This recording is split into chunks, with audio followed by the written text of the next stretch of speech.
اسلامی اسکالرز انہیں چاہیے کہ وہ سامعین کی رعایت کریں، جو ان کے سامنے بیٹھے ہوئے ہیں وہ ان کے سامنے آسان احکام بیان کرے، مشکل احکامات کو وہ بیان نہ کرے، اور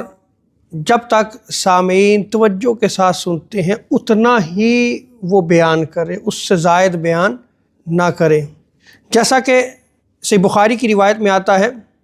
حضرت عبداللہ ابن مسعود رضی اللہ تعالی عنہ وہ بیان کرتے ہیں، کان نبی صلی اللہ علیہ وسلم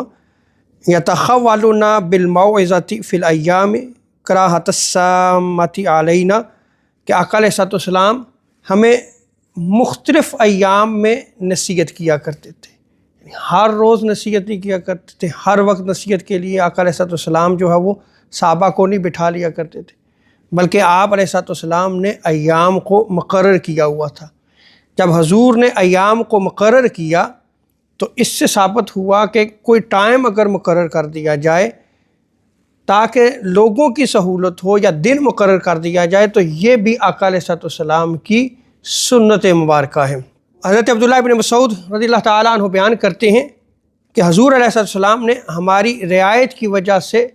مختلف ایام میں حضور علیہ الصلوۃ والسلام ہمیں نصیحت کیا کرتے تھے تاکہ ہم اکتاہٹ میں نہ پڑ جائیں، یا ہم اس چیز کو ناپسند نہ کرنا شروع کر دیں۔ صرف اس اکتاہٹ اور اس ناپسندیدگی کی وجہ سے آقا علیہ الصلوۃ والسلام ہماری بھی رعایت فرمایا کرتے تھے، اور حضور علیہ الصلوۃ والسلام جب نصیحت فرمایا کرتے تو وہ مختلف ایام میں نصیحت فرمایا کرتے۔ اس سے ثابت ہوا کہ جو دین دینے والے ہیں وہ آقا علیہ الصلوۃ والسلام کی سنت پہ عمل کریں، اور حضور علیہ الصلوۃ والسلام کی سنت پر عمل کرتے ہوئے مختلف ایام میں، مختلف اوقات میں آپ کوئی وقت مقرر کر لیں، کوئی دن مقرر کر لیں، اور پھر لوگوں کو جو ہے وہ تعلیم دیں، اور اتنی تعلیم دیں جتنا لوگ آپ سے سننا چاہیں۔